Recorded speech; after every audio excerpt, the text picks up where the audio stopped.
I'm Lauren Jones reporting for the Los Angeles Sentinel, here going one-on-one in the LA Sentinel office with three-time Olympian, best-selling author, and fitness guru, Miss Althea Moses.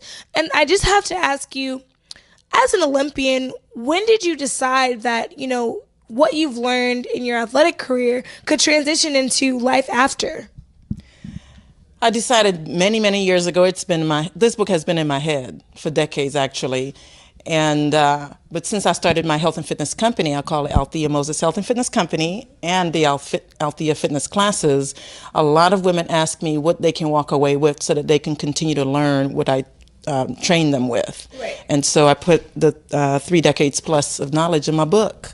And so take me back to just 1996? When you competed in the Atlanta Games, Olympics. What was that moment like for you? Ooh. It was surreal, but it was for 13 years that I dreamed it. I worked hard to get there, and I lived it. Every day of my life was about track and field so that I can qualify for the Olympic Games and compete in the Olympic Games to become an Olympian, if not an Olympic gold medalist or a medalist. So it was the greatest athletic event of my life. And I had many events, of course, in 13 years, track events, but that one was the ultimate. So when you're at the pinnacle of your career, who were some of the people that were surrounding you, maybe mentors that were kind of guiding you and providing you with kind of the insight that you needed to propel yourself forward? Okay, my coaches at Morningside High School in Inglewood, 3 of them were very inspirational.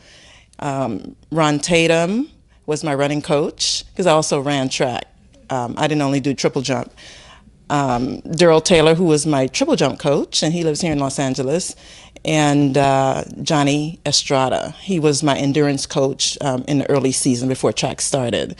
And so those 3 were very essential in helping me become a champion in the Junior Olympics, which I became a gold medalist, and in the triple jump, and also a silver medalist, because I mentioned I'm a 3-time Olympian. And then the ultimate Olympic Games, they helped me get there. But I've had some other coaches after I left high school too. So I have to add Coach Yendork and Bob Kersey too. Awesome. I mean, those are huge names. Yes. You were inducted into the Morningside Hall of Fame for track and field, and also UCLA got a scholarship to full ride track and field at UCLA. What were those moments like for you to just be, at UCLA at the time and to earn your degree from such a prestigious university? I have to admit, I'm a Trojan, but you know what? It's okay, right? Past college. So. Actually, I trained Olympic year 1996, 95, 96. My Coach Yendork left and took another job in 95. And so I had to find a place to train, and USC embraced me for that year. I'm telling you, it's the Trojan way. We embrace even the Bruins. It was so much fun, too, because of that fun rivalry we had with each other. But, it was really an experience of a lifetime, coming from what we call the hood, because I grew up in the Bottoms in Inglewood. You remember the Bottoms? It was rough, right off of Crenshaw and 104th. And I was able to get that full ride to UCLA with track and field and expand my horizons, of course, with higher education, but at this prestigious college. It was challenging because track and field and training with Bob Kersey, he trains the best in the world. And he didn't play. We had to show up on time. We had to work hard every day. We had to go straight to the gym. The weight training room when we were done, and we had to take care of the books because you had to keep a C average if you want to keep running or even keep your scholarship. So it was challenging, but it was fun also. Would you say that being at UCLA in a college setting where people are from all different cultures and backgrounds kind of helped to prepare you for the Olympic Games, where you're competing against and being exposed to people from all around the world? And what was kind of that environment like, being in the Olympic Village and all of those things? I love talking about it. Yes, I agree that my UCLA experience with the different cultures did help me enjoyed the Olympic Games more because, like I said, I'm learning about other people's cultures. For 4 years, 5 years I was on that campus, and the year after I was in the Olympic Games. So it was a great experience to help me socialize with the athletes, of the best athletes in the world. It was really good, really good. And I want to talk about the the Olympic Village. It was awesome. I was in a couple other Olympic Village when I competed in 2 world championships in '93 and '95 in Stuttgart, Germany, and also Göteborg, Sweden. So that wasn't in Atlanta, that wasn't new to me because it was similar setup. It was amazing, absolutely amazing. And my mother came. She came to visit me. And so that made it more fun for her, both of us, to experience this thing I had been training for 13 years. And I'm, bugging her about making sure I have the proper foods in the house, like pasta every night, so I can have energy in my muscles to perform the next day. And just to see my Olympic dream, that 13-year, come to reality, it was awesome to be in Atlanta at the Olympic Village and on the track, of course. Yes.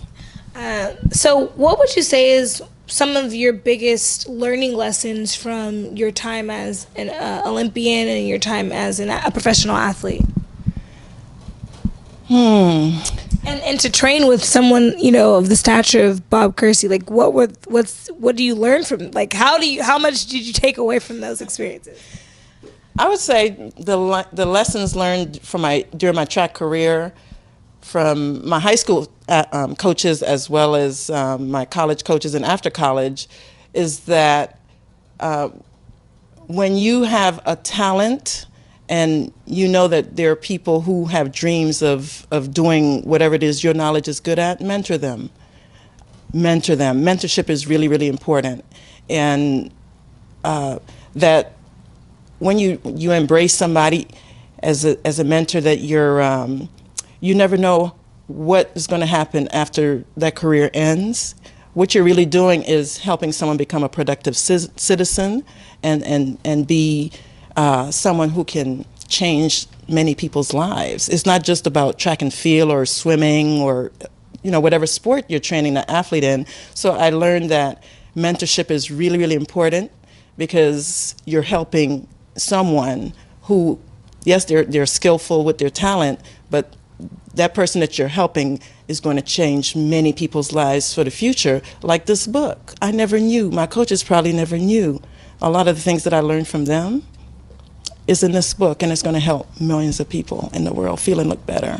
Absolutely. Well, I mean, that's extremely inspiring. I know that in reading some of the reviews, they mentioned the Me Too movement and how you kind of touch on that in lightly in some ways. And so, being a woman of color, a professional athlete, what are some of the pieces of advice that you would give to young women who are coming up in the ranks?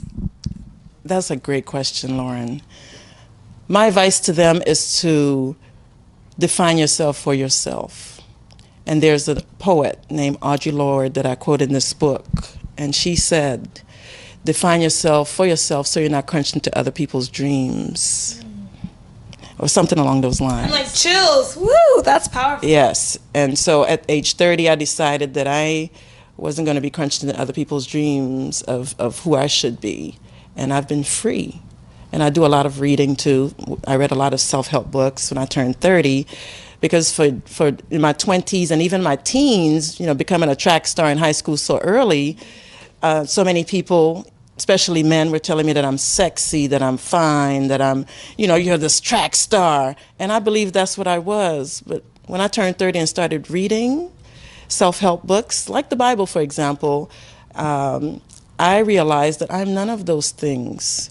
I achieved the track accomplishment. Where can we find your book? Okay. Yes. Irresistibly Fit is a #1 international bestseller.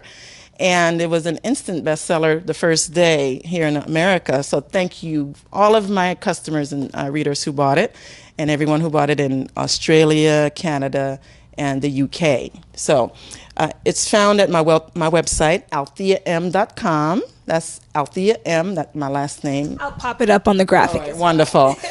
And it's also on Amazon.com. And locally, Zara's Books and Things in Inglewood. I went to her and asked her if she can help me sell my books, and she accepted it. So thank you, Zara's Books and Things. Thank you so much. You guys get her book, Irresistibly Fit, on Amazon at Zara's if you're local to the LA area. And we look forward to seeing what you have next planned. Thank you so much for your time. You're welcome, Lauren. I enjoyed this interview.